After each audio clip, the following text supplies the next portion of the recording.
십자가를 질 수 있나 주가 물어보실 때 죽기까지 따르오리. 성도 대답하였다.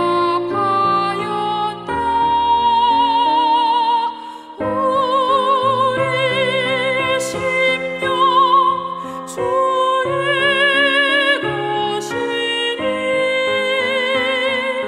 주님의 형상 만드소서. 주 인도 따라 살아갈 동안 사랑과 충성 늘 가지오리라. 너는 기억하고 있나 구원받은 강도를 그가 내게 하였을 때 나가 허락받았다. 우리의 심령 주의 것이니 주님의 형상 만드소서. 주 인도 따라 살아갈 동안 사랑과 충성 늘 바치오리다.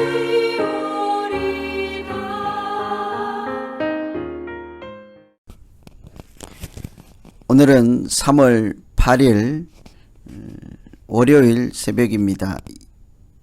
사순절 기간을 보내고 있는데요. 부활절까지 24일을 남겨둔 사순절 새벽입니다. 어제 오랜만에 이렇게 팬데믹으로 대면 예배를 드리지 못하다가 모처럼 다 같이 모여서 예배를 드릴 때 하나님께서 큰 은혜 주시고 우리 모두에게 큰 마음의 기쁨과 감동을 주신 줄로 믿습니다. 수고하시고 또 준비하시고 또 한 마음으로 같이 참여하신 모든 분들과 또 가정에서 형편에 따라 마음으로 기도하시고 응원하시고 몸은 떨어져 있어도 같이 참여하신 여러분 모두에게 진심으로 오늘 새벽에 다시 한번 감사를 드립니다. 어제 예배의 은혜가 계속 이어져서 우리 교회가 하나님 기뻐하시는 그리고 같이 신앙생활 하던 모든 사람이 행복한 건강한 교회 되기를 또한 소망합니다. 오늘 사순절 새벽기도 말씀은 마가복음 6장 7절에서 13절 말씀입니다. 하나님 말씀 봉독해 드리겠습니다. 12 제자를 부르사 둘씩 보내시며 더러운 귀신을 제어하는 권세를 주시고 명하시되 여행을 위하여 지팡이 외에는 양식이나 주머니나 전대의 돈이나 아무것도 가지지 말며 신만 신고 두 벌 옷도 입지 말라 하시고 또 가라사대 어디서든지 네 집에 들어가거든 그곳을 떠나기까지 거기 유하라. 어느 곳에서든지 너희를 영접지 아니하고 너희 말을 듣지도 아니하거든 거기서 나갈 때에 발 아래 먼지를 떨어버려 저희에게 증거를 삼으라 하시니 제자들이 나가서 회개하라 전파하고 많은 귀신을 쫓아내며 많은 병인에게 기름을 발라 고치더라. 오늘 이 말씀은 제자를 파송하는 말씀이죠. 12제자를 부르사 둘씩 보내시며 이렇게 제자들을 불러서 보내시는 장면입니다. 예수님은 처음부터 제자들을 부르실 때 나를 따르라, 또 사람을 낚는 어부가 되게 하리라, 이렇게 제자들을 부르실 때 이미 파송할 것을 염두에 두셨습니다. 지금까지와 달리 새로운 인생을 살게 될 것이라, 고기가 아닌 사람을 낚는 어부가 되게 될 것이라, 파송할 것을 이미 작정하시고 부르셨다고 부르시는 처음 대목에서 이미 짐작할 수 있죠. 훈련을 마치고 일정 기간 동안 같이 이렇게 지내며 말씀을 배우고 또 예수님과 같이 사역 훈련을 하다가 이제 때가 되어서 보내는 장면이 오늘인데요. 제자는 글자 그대로 배우는 사람 아니겠습니까? 제자라고 하는 원어 자체도 마스테스라고 하는데요. 그 말 뜻 자체가 배우다입니다. 영어로도 disciple 이런 말도 사실은 훈련하다, 배우다 같은 뜻이요. 배운다는 것은 머리로만 배우는 것을 배운다고 하지 않잖아요. 체조 선수는 체조를 배우는 것은 체조를 훈련하는 거죠. 수영을 배워도 배우는 것은 몸에 익히고 훈련하는 것입니다. 마찬가지이죠. 예수님께 배우는 사람 그리고 훈련하는 사람이 제자인 거예요.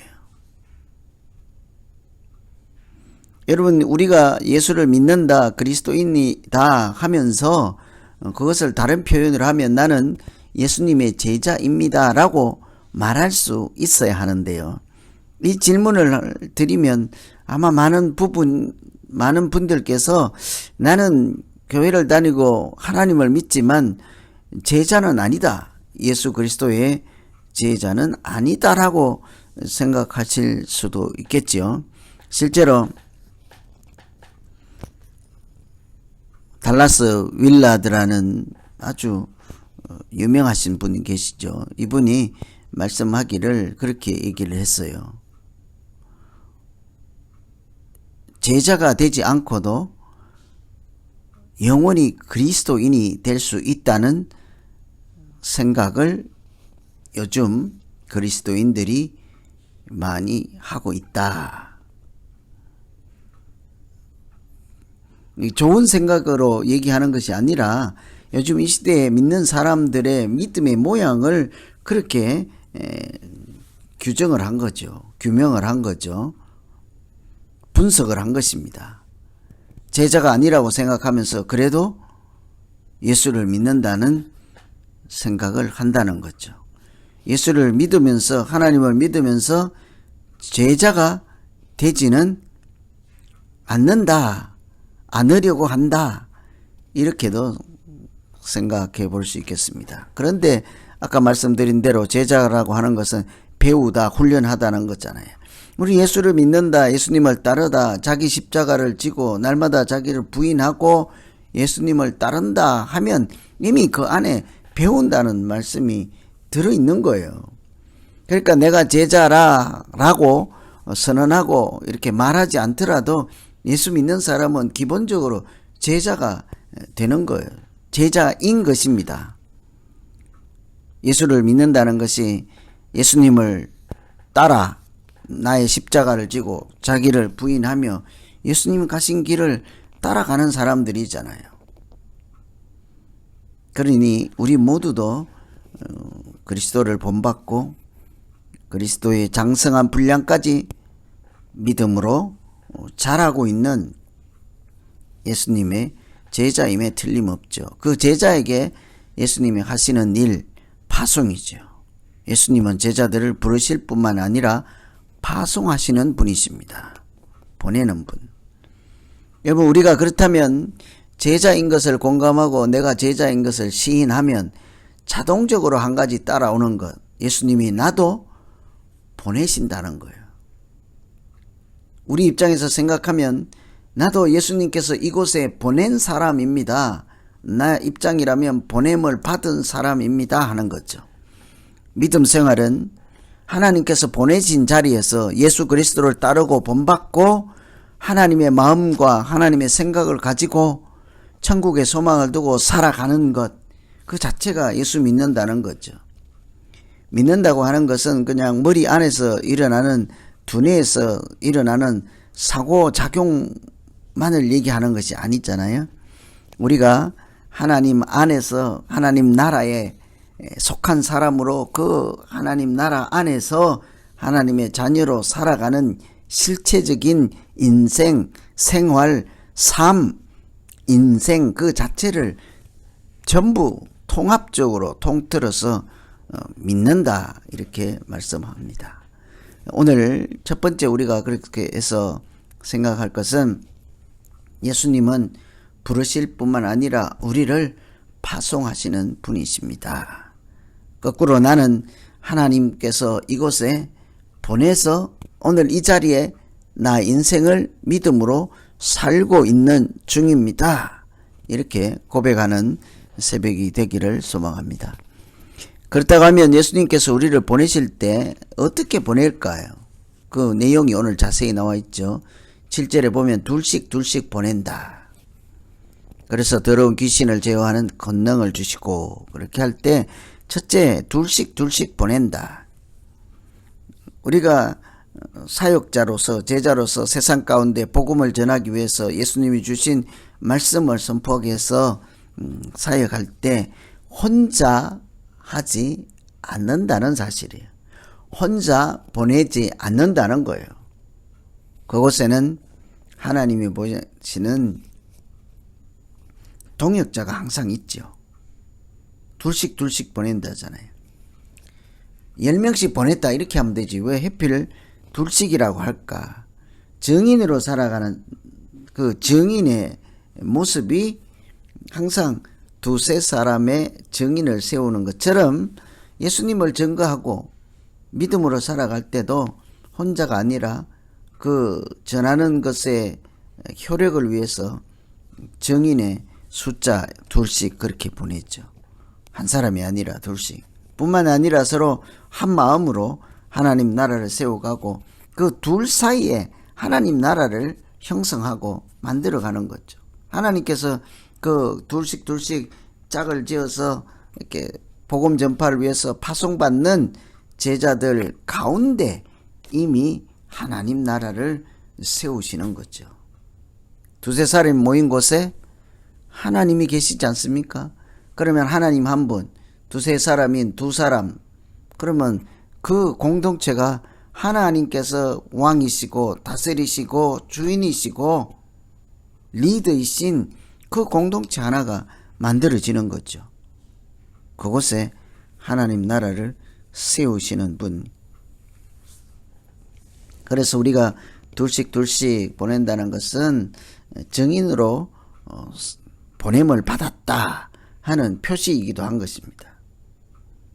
그래서 첫 번째 우리가 기도할 것은 하나님, 나 혼자인 것 같고 때로는 외롭고 힘들고 감당할 수 없을 것 같은 두려움에 사로잡혀 있을 때 하나님이 보내신 둘씩 원리에 따라 동역자가 함께 있음을 잊지 않게 하여 주시고, 뿐만 아니라 그 자리에 하나님도 동행하고 계심을 잊지 않게 하셔서 하나님, 내 믿음의 길이 하나님께서 지키시고 인도하시고 함께 하시는 외롭지 않은 믿음의 길, 사역을, 증인의 삶을 넉넉하게 이렇게 능히 감당해가는 믿음 생활 되게 해주세요. 이렇게 기도하면 좋겠습니다. 두 번째, 제자들이 파송받을 때 예수님이 어떻게 하시는가 하니 권능을 주신다. 앞에는 사람의 숫자를 둘씩 보내고 이번에는 그들이 가서 전할 수 있는 도구를 주는데 그것은 하나님이 주시는 능력, 권능이죠. 하나님께서 주시는 능력, 권능, 말씀 없이 가서 하늘의 소식을 전할 수가 있겠습니까? 사람의 일이 아니고 딴 나라 세계, 딴 세계를 가서 사람들에게 소개하고 전하는데 우리 인간적인 가치나 경험이나 지식 갖고는 안 될 거 아닙니까? 그러니 하나님께서 말씀 주시고 지혜 주시고 능력을 주실 때만 증인으로 실제로 살아갈 수 있는 거죠. 동역자와 더불어 하나님의 이름을 전할 때 하나님께서 능력이 나타나게 하시고 악한 것은 떠나가게 하시고 그곳에 대신 하나님이 영광 받으시는 자리, 하나님 나라가 세워지는 자리가 되게 하실 줄로 믿습니다. 예수님이 제자들을 보낼 때 마지막으로 한 가지 더 살펴보면 여행을 위하여 지팡이 외에는 양식이나 배낭이나 전대의 돈이나 아무것도 가지지 말며 신만 신고 두 벌 옷도 가지지 말라. 참 이 장면만 생각하면 복음 전하러 파송받는 자리에 서고 싶지 않을 것입니다. 지팡이 외에는 양식이나 배낭, 전대의 돈이나 아무것도 가지지 말며 두 벌 옷도 안 된다. 거의 거지꼴로 간다 이런 느낌이 들지 않습니까? 아무것도 가지고는 안 된다. 서운하죠. 그렇게는 살 수 없습니다. 내가 그렇게 살려고 파송받는 자리에 가서 하나님의 사람 그리스도의 제자로 살겠습니까? 좀 어렵습니다. 안 되면 말로는 거절하지 않더라도 안 가고 말죠. 왜 그래요? 뭐 부자 될 리도 없고 가지지도 말고 두 벌로도 안 되고 돈이나 배낭이나 전대의 돈, 양식 거의 뭐 갖지 말라고 하니까 빈손 아니겠습니까? 그런데 정말 우리가 맨손, 빈손일까요? 하나님께서 양식을 많이 갖고 가지 말고 옷도 많이 가지고 가지 말라. 우리 인간적인 생각에는 많이 가지고 가야 그 외딴 곳에 선교지나 복음을 전하는 자리에 가서 이렇게 안 죽고 살아내지 않겠습니까? 그런데 하나님은 우리 생각과 반대로 많이 가지지 말라. 거의 빈손으로 가라. 왜 그러게요? 하나님께서 우리의 먹고 마실 거 입고 하는 모든 것을 공급해 주신다 하는 약속이지 않겠어요? 하나님께서 일용할 양식을 주시고 덜에 핀 백합화와 같이 우리에게도 아름다운 옷도 주시며 그렇게 동력하면서 또 하나님의 돌보심을 받으면서 하나님의 사람 제자로서 살아가게 하시는 줄로 믿습니다. 그러니 빈손으로 간다 하는 말은 하나님이 채워주신다는 약속이기도 하고 빈손으로 간다는 말은 물질에 의지하지 말고 믿음으로 살아가라 하는 이야기라고 할 수 있는 것이죠.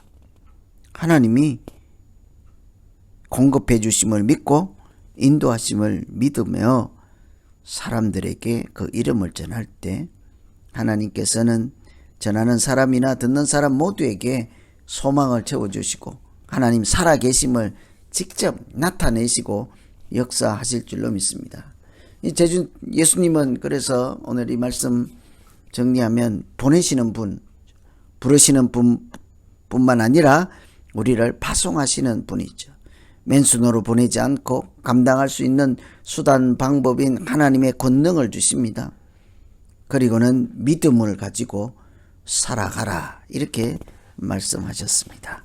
오늘 제자들이 파송 장면을 받는 것을 보고 가장 먼저 우리가 기도할 것은 하나님 나도 그리스도의 제자인데 사실은 제자인 줄도 모르고 살기도 하고 제자인 것을 거부하면서 살기도 하고 그냥 편하게 파송받지 않고 믿기만 하는 사람으로 살고자 했을 때도 있습니다. 주님, 내가 믿는다 하는 것은 곧 그리스도의 제자가 된 사람으로 살아간다 하는 것이므로 그 제자의 정체성을 확실히 가지게 하시고 하나님이 주신 능력과 하나님이 주신 믿음으로 승리하며 살아가는 우리 모두 되게 해주십시오. 이렇게 기도하면 좋겠습니다. 이제 같이 오늘 말씀 생각하면서 우리 같이 한번 기도하겠습니다. 하나님 아버지, 불러서 하나님의 자녀로 이렇게 살아갈 수 있게 하여 주시고 또 보내실 때는 말씀을 주셔서 땅끝까지 복음을 증거하는 하나님의 사람으로 살 수 있게 하심을 감사합니다. 하나님, 둘씩 짝을 지어 증인의 살아가는 삶을 무난하게 부족함 없이 감당케 하시고 맨손이 아니라 권능을 주셔서 보내심으로 내가 전하는 그 자리에 하나님 역사가 나타나게 하여 주시옵소서. 그렇지만 넉넉하게 가지지 못하게 하시고 두 벌 로또 안 된다고 하셨사오니 날마다 일용할 양식을 공급해 주시고 하나님이 먹이시고 입히시는 아버지 하나님 되심을 날마다 믿으며 영광을 돌리는 제자 되게 하여 주시옵소서. 믿는다 하면서도 예수님의 제자가 되는 일에는 무관심하지 않게 하시고 인격과 삶과 복음을 전하며 살아가는 예수님을 따라 하나님의 이 땅에 우리 가정에 우리 교회에 보내준 사람으로서 보냄받은 사람으로 잘 살게 하여 주시옵소서. 사순절 기간 동안 특별히 하나님 아버지 우리가 십자가 가까이 나아가서 첫사랑도 회복하게 하시고 사명도 회복하게 하시고 믿음으로 승리할 수 있도록 날마다 보호하시고 인도하여 주시옵소서. 하나님 함께하여 주시기 원하옵고 예수님 이름으로 기도하옵나이다. 아멘. 각자 계속해서 기도하시겠습니다.